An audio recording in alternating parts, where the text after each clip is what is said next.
Sir power centre ಬಗ್ಗೆ ನೀವು ಮತ್ತೆ ಎರಡು ಮೂರು ಪವರ್ ಸೆಂಟರ್ ಇಲ್ಲ ಎರಡು ಮೂರು ಸೆಂಟರ್ ಆಗಿದೆ. ಅದೇ ವಾಸ್ತವಾಂಶ ನಿಮಗೆ ಹೇಳಿದ್ರೆ ನೀವು ಅರ್ಥ ಮಾಡ್ಕೊಳ್ತೀರಿ ಅಂತ ಅನ್ಕೊಂಡಿದ್ದೀವಿ. 13ರಿಂದ 18 ಕರ್ನಾಟಕ ರಾಜ್ಯದಲ್ಲಿ ಮುಖ್ಯಮಂತ್ರಿ ಸಿದ್ದರಾಮಯ್ಯ ಅವರು ಇದ್ರು, ಒಂದೇ ಪವರ್ ಸೆಂಟರ್ ಇದ್ದಿದ್ದು. ಆಗ ಡಾಕ್ಟರ್ ಜಿ ಪರಮೇಶ್ವರ್ ಅಧ್ಯಕ್ಷರು ಮತ್ತೆ ದಿನೇಶ್ ಗುಂಡೂರಾವ್ ಅವರು ಅಧ್ಯಕ್ಷರು.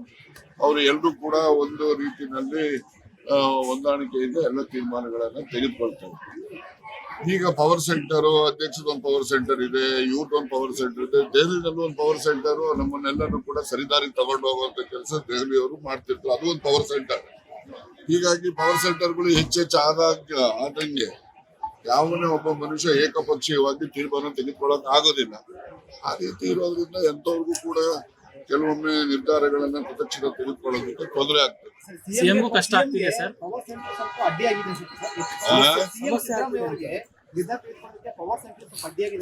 ನೋಡಿ, ಪವರ್ ಸೆಂಟರ್ಗಳು ಆದ್ಮೇಲೆ ಕನ್ಸೆನ್ಸಸ್ ಡಿಸಿಷನ್ ಆಗ್ಬೇಕು. ಯಾರೊಬ್ಬರೇನೆ ಒಂದೇ ತೀರ್ಮಾನ ತೆಗೆದುಕೊಂಡು ಇನ್ನೊಬ್ಬರಿಗೆ ಒಪ್ಪಿಸತಕ್ಕಂತ ಪ್ರಯತ್ನ ಮಾಡಕ್ ಆಗೋದಿಲ್ಲ. ಆ ತೀರ್ಮಾನಗಳು ಸಾಧನೂ ಆಗೋದಿಲ್ಲ. ಆದ್ರಿಂದ ಎಷ್ಟೇ ಪವರ್ ಸೆಂಟರ್ಗಳು ಆದ್ರೂ ಕೂಡ ಯಾರೊಬ್ರು ಕೂಡ ಏಕಪಕ್ಷೀಯವಾಗಿ ತೀರ್ಮಾನ ತೆಗೆದುಕೊಂಡು ನಾನು ಈ ತೀರ್ಮಾನ ತಗೊಂಡಿದ್ದೀನಿ ನೀವೆಲ್ಲ ಒಪ್ಬೇಕು ಅಂತಕ್ಕಂಥದ್ದನ್ನ ಹೇಳಲಿಕ್ಕೆ ಆಗುದಿಲ್ಲ. ಹಾಗಾಗಿ ಕನ್ಸೆನ್ಸಸ್ ಮೇಲೆ ತೀರ್ಮಾನಗಳು ಆಗ್ತವೆ, ಅದಕ್ಕೆ ಸಮಯ ತಗೊಳ್ಳಿ. ಕೆಪಿಸಿಸಿ ಅಧ್ಯಕ್ಷರು ಸರ್ ಮೂರೇ ಪವರ್ ಸೆಂಟರ್ ಬೇರೆ ಇನ್ನೂ ಇರ್ಬೋದು, ಇಲ್ಲ ಅಂತ ಯಾರು ಹೇಳಲಿಕ್ಕೆ ಆಗ್ತದೆ. ಒಳ್ಳೇದು ಕೆಟ್ಟದು ಅನ್ನೋದನ್ನ ಆಮೇಲೆ ಚರ್ಚೆ ಮಾಡಿ ನಡೀರಿ.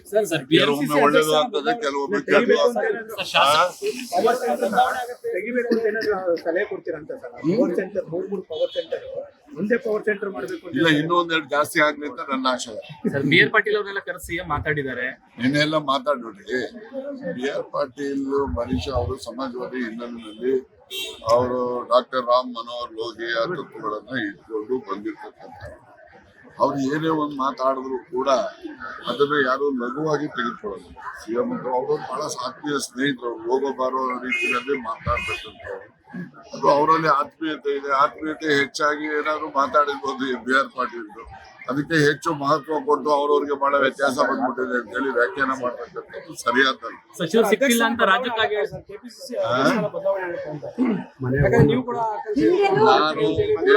ನಾನು ಕೆಪಿಸಿಸಿ ಅಧ್ಯಕ್ಷದ ಆಕಾಂಕ್ಷಿ ಅಂತ ಹೇಳಿದ್ದು ಸತ್ಯ. ಇವತ್ತು ಕೊಟ್ರೆ ಕೆಲಸ ಮಾಡ್ತೇನೆ, ಮಂತ್ರಿಗಿರಿ ಬಿಡ್ತೇನೆ.